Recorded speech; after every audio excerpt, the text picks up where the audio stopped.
High বন্ধুরা, কেমন আছেন সবাই? আশা করি সবাই ভালো আছেন। চলে আসলাম আবার একটা ভিডিও নিয়ে। যে ভিডিওটা দেখলে আপনারা হয়তো খুশি হবেন। বিশেষ করে নতুনদের কাছে ভিডিওটা খুবই গুরুত্বপূর্ণ। ফোনের এমন একটা অ্যান্ড্রয়েড মোবাইলের এমন একটা সেটিংস, যে সেটিংসটা থেকে আপনি এমন কিছু সিস্টেম চালু করে রাখতে পারেন যেটা আপনি কল করলে অন্যকে কল যাবে, কিন্তু আপনাকে যখন কেউ কল করবে তাকে সুইচ অফ বলবে। ঠিক আছে, ভিডিওটা হয়তো নতুনদের কাছে অতটা গুরুত্বপূর্ণ নাও হতে পারে, কারণ কি হয়তো ব্যাপারটা অনেকেই জানেন বা কারো হয়তো জানা থাকতেও পারে। ঠিক আছে, তো বিশেষ করে নতুনদের ক্ষেত্রে ভিডিওটা খুবই গুরুত্বপূর্ণ। ফোনের অ্যান্ড্রয়েড মোবাইলের এমন একটা সেটিং, যে সেটিংটা আপনি যদি চালু করে রাখেন তো আপনি কাউকে কল করতে পারবেন, কিন্তু অন্য কেউ কল করলে আপনাকে সুইচ অফ বলবে। ঠিক আছে, সিস্টেমটা আশা করি অনেকেরই ভালো লাগতেই পারে। কারণ কি, ধরুন অনেক সময় আমরা কি করি, একটা সিম কার্ড আমাদের কাছে আছে, তারপরেও হয়তো আমরা একটা অন্য কোম্পানির কোনো একটা সিমে অফার পেয়েছি, তো সেই সিমটা নিয়ে নিলাম। ঠিক আছে, তো সেই ক্ষেত্রে অনেক সময় কী হয়, আমরা যখন নতুন নাম্বার দিয়ে কোনো ব্যক্তিদেরকে কল করা হয়, কোনো রিলেটিভ, কোনো যাকেই কল করি, তারা অনেক সময় কী করে ওই নাম্বারটা সেভ করে রেখে দেয়। অতএব পুরানো নাম্বারে তখন আর কল করে না, তখন ওই নতুন নাম্বারটাতেই কল আসে। এটাই একটা সমস্যা হয়ে যায় অনেক সময়। ঠিক আছে, এই কারণে এই সব দিক থেকে বা আদার্স অনেক কিছু কাজেই লাগতে পারে। যদি আপনি এই সেটিংসটা করে রাখেন তো আপনাকে ওই নাম্বারে কেউ কল করতে পারবে না। ঠিক আছে, আপনি কল করলেই যাবে, কিন্তু আদার্স কেউ কল করলে তাকে সুইচ অফ বলবে। তো প্রসেসটা খুবই ইজি, এবং চলে আসুন কিভাবে সেটিং করে রাখবেন, কিভাবে আপনি সেটিংটা করলে তাকে সুইচ অফ বলবে আর আপনি কল করলে চলে যাবে। ঠিক আছে, তো আসুন সিস্টেমটা একবার দেখে নিন স্ক্রিনে ভালো করে। প্রথমে আপনি আপনার ফোনের কলিংয়ে চলে আসবেন। কলিংয়ে আসার পর উপর দিকে দেখুন 3 ডট আছে, 3 ডটে যাওয়ার পর সেটিংয়ে যাবেন। সেটিংয়ে যাওয়ার পর কলিং অ্যাকাউন্ট আছে, কলিং অ্যাকাউন্টে টাচ করবেন।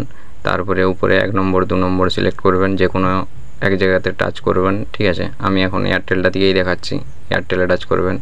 তারপরে দেখুন কল ফরওয়ার্ডিং বলে একটা অপশান আছে, এখানে টাচ করবেন। টাচ করার পর ভয়েস কল ফরওয়ার্ড লেখা আছে, ভয়েস কল ফরওয়ার্ড, এখানে টাচ করবেন। টাচ করার পর এখানে একটা নাম্বার জাস্ট টাইপ করে দেবেন। ঠিক আছে, খুবই ইজি নাম্বার, ওই নাম্বারটা দিয়ে এখানে আপডেট করে দেওয়ার পর আর কোনো মতেই কল আসবে না, সবকে সুইচ অফ বলবে। যেই কল করুক সুইচ অফ বলবে। তো একটু দেখে নিন।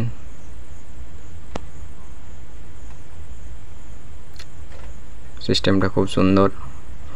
অলওয়েজ ফরওয়ার্ড লেখা আছে, অফ করা আছে, এখানে টাচ করবেন। টাচ করার পরে যে দেখুন নাম্বারটা আমি সেট করে রেখেছি, +91 দেওয়ার দরকার নেই। ঠিক আছে, ওটা অটোমেটিক নিয়ে নেবে। তারপরে 9 1 2 3 4 5 6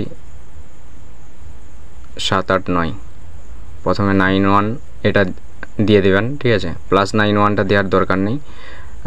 9 1 2 3 4 5 6 7 8 9 এটা দিয়ে দেবেন। দিয়ে দেওয়ার পর টার্ন অন টাচ করে দেবেন।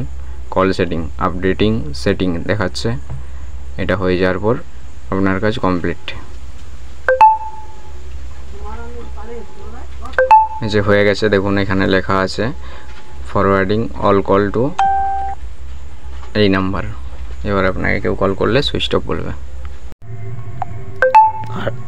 আর যখন বন্ধ করবেন তখন একবার দেখে নিন কী করবেন। আবার 3 ডটে যাবেন, সেটিংয়ে যাবেন। সেটিংয়ে যাওয়ার পর কলিং অ্যাকাউন্টে ঢুকবেন। কলিং অ্যাকাউন্টে যাওয়ার পর এয়ারটেল দিকে করেছিলাম, এয়ারটেলে যাবেন। কল ফরওয়ার্ডিং ওকে করবেন, ভয়েস কল ফরওয়ার্ড করা আছে, অন করা আছে। দেখিয়ে দিচ্ছি কীভাবে অফ করবেন। অলওয়েজ ফরওয়ার্ড টাচ করবেন। টাচ করার পর এই যে নাম্বার দেখুন যেরকম দিয়েছিলাম সেরকমই আছে, এখানে জাস্ট কোনো কিছু নয়, টার্ন অফ করে দেবেন। টার্ন অফ করে দেওয়ার পর দেখুন এখানে অলওয়েজ ফরওয়ার্ড অফ হয়ে গেছে। এইভাবে আপনি অফ করতে পারবেন। আবার চালু করলে ওইভাবেই আবার অন করে দিতে পারেন, তাহলেই এটা চালুও হয়ে যাবে, বন্ধও হবে। আশা করি ভিডিওটা দেখে আপনাদের ভালো লাগলো। ঠিক আছে, যদি সিস্টেমটা কারো জানে তো আশা করি সেটিংটা চালু করার পর আপনাদেরও খুব ভালো লাগবে। তো যদি ভিডিওটা ভালো লেগে থাকে অবশ্যই একটু লাইক শেয়ার করে দেবেন, এবং আদার্স ব্যক্তিদেরও দেখতে সুযোগ করে দেবেন, কারণ এই সিস্টেমটা হয়তো অনেকেরই জানা নেই। তাই বললাম, নিজেও দেখুন, অপরকেও দেখার সুযোগ করে দিন।